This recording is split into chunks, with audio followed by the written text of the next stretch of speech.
How is it going, everyone? It's been a while. Hair scuffed, looking like I'm out of 20 Hawk Pro Skater, whatever.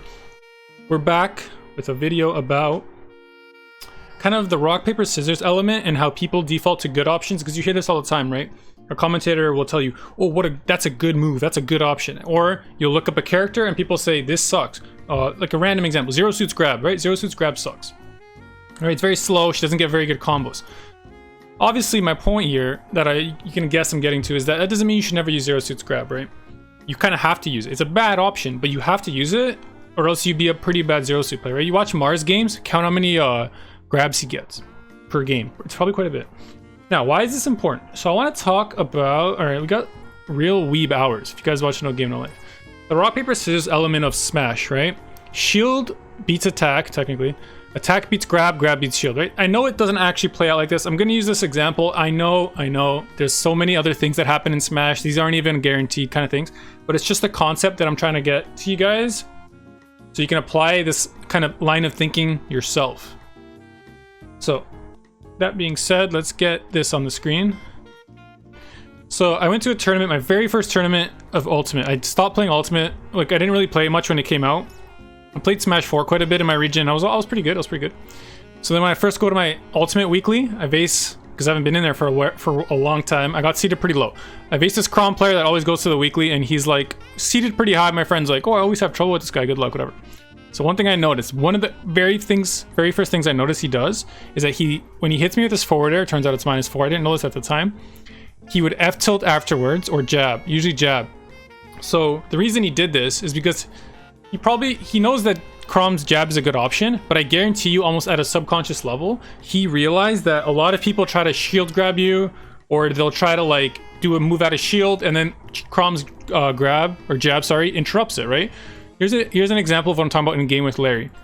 I actually analyzed this game on stream a few weeks ago, like probably a month ago at this point, and it's one of the things I talked about, that when Larry hits someone's shield, he defaults to doing an up tilt right away.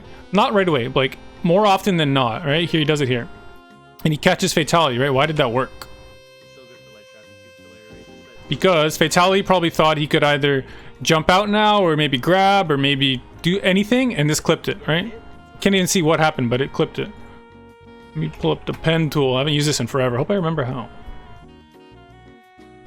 Alright, take it off. So it's control, right? Alright, cool. So, he does it more in this video too. I don't want to go through the whole thing. I remember scrubbing through it, and there's like one around here. Right, let's see. Hopefully he does it. Yep. So he gets it down there, barely hits the shield, goes for the up tilt. This time, Larry, what did Fatality do this time, right? He held his shield longer. It's kind of the counterplay. Right, so shield beats attack, right? Even though it didn't shield, but if he actually shielded this up tilt, shield beats attack, because then you attack afterwards, right? So Fatality kind of adapted in this game. So what does this all mean? Now, this is more so against lower to mid-level players, because the higher level you go, people mix this stuff up, right? But in this situation, let's say we're Sora here, if you've watched No Game No Life, real weeb hours. And Larry is, what the fuck was her name? Whatever, it doesn't matter. So what Larry keeps picking here is attack. Now, this is a big deal, not because it's like Larry's habit. It's not his habit. Like, he does different things, but a lot of mid-level players pick the same option. Now, when we think about rock, paper, scissors, if we attacked and they attack, that's supposed to be a win, right? It's technically, it's supposed to be a draw, but it's not. It's actually a loss for us, because in Smash, there's frame advantage. If you attack out of shield, Larry beats you, right? So it's actually a loss for us, which means for Larry, it's a win, obviously. So Larry would win in shield versus attack, shield versus grab. So 2 out of 3 options, he technically wins. But if he was to keep doing this option scissors, the rock, paper, scissors is gone. It's no longer rock, paper, scissors. You always win by pressing rock, right? If he keeps doing this, just hold shield and you'll beat him. Like, that's how the reason I brought up the Crom story is because literally after the very first time he jabbed me, he interrupted me because I tried to shield grab him. I never did it again, and I just held shield for the rest of the game. He would jab my shield, and I would like up B at a shield with Young Link. I don't remember who I was playing. The point I'm getting here is that when people think an option is too good at lower to mid level, you have to realize that there is an option to beat that option 9 times out of 10, or else that move's just too good. right? So even if Larry now decides that like grabbing is a very niche option, right? Someone presses your shield and grabs it. Even if Larry starts shielding just to see what you do, if you pick shield, it's a tie. And in my opinion, a tie, if someone just hit your shield and then you kind of draw and you get to reset to neutral, that's a win for you. Do you know what I mean? Because you were in a bad spot and now you've like neutralized it. You went from bad to neutral, whereas they went from good to neutral. So like in the grand scheme of things, you've put yourself in a better spot. So by just knowing an option people do, right? This guy likes to default to scissors and he very rarely does paper. So just don't even ever do these. You do spam this until he tells you that he can punish it, right? That's kind of what Fatality did here. He just held shield, the up tilt whiffed, even if he shielded it, and then he punishes out of shield instead. I kind of hope you get what I'm saying with this, but it's hard to explain. But Mars does this a lot because he mixes it up. He picks the bad option, right? So when Zero Suit hits your shield, she's at such frame advantage that if you do literally anything, her jab will beat you, right? So like you can almost go jab, jab, like it almost just beats everything. So what people, well, I guess it would tie with Rock because her jab is unsafe on shield, right? So what Mars does, he knows that people like to hold their shield longer because he has such good pressure if he nairs your shield that you'll just keep holding shield. So what does Mars do? He picks the bad option, even though it's not supposed to be, like when it comes to Zero Suit, even as the offender, he would lose, right? Grab to grab, he would lose because the other person's grab is so much stronger. But he has to pick it. He chooses it just to get it in your head. You're not allowed to spam shield.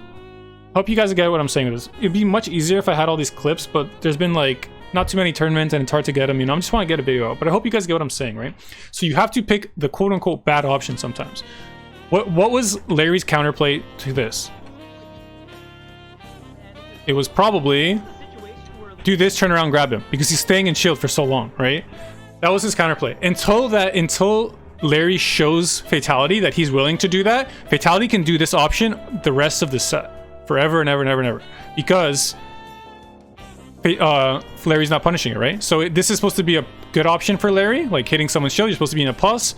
But Fatality, if he adapts like quick enough, he can turn it into his own positive advantage. Hope you guys get what I'm saying with that. So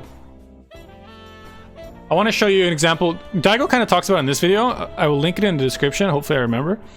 I just looking, I have like the chat above my head, but I'm not streaming, so that's kind of fucking pointless. Anyway, so in Street Fighter, I don't know if you guys are familiar. People tell you every time you watch a stream, at one point in the day, someone will talk about 3-frame jabs. 3-frame jabs are supposed to be a universally good thing your character has. Daigo was saying people get so fixated on 3-frame jabs being good that they almost always do it in like the kind of close quarters scruffle, that when you realize a player has that habit, you just shield and their jab pushes you away. And if you're playing a character who likes being away, like Guile, you kind of win because they're defaulting to their good option, right? So Daigo talks about in this video too a bit. What I want to show you is kind of how to use a bad option, right? So if you guys know Street Fighter at all, Guile, he has two specials: Sonic Boom, Flash Kick. It's a very fundamental character. His boom takes up space, his Flash Kick anti-airs you, so it's harder for you to jump. But both of these moves require a charge. In Street Fighter, he has to hold back for a few seconds and then, not a few seconds, like a second, and then press forward for this. For Flash Kick, he has to hold down and then press up, which means he's not allowed to walk forward or else he loses all access to every special move he has. So walking forward, people will tell you, is a bad option for Guile, right? You want, not only do you want to hold your charges more often than not, you also want space. So getting close to people is a bad thing. It's not a bad thing all the time, but people will tell you it's not the best option, right? So look what he's doing. He's holding his charges.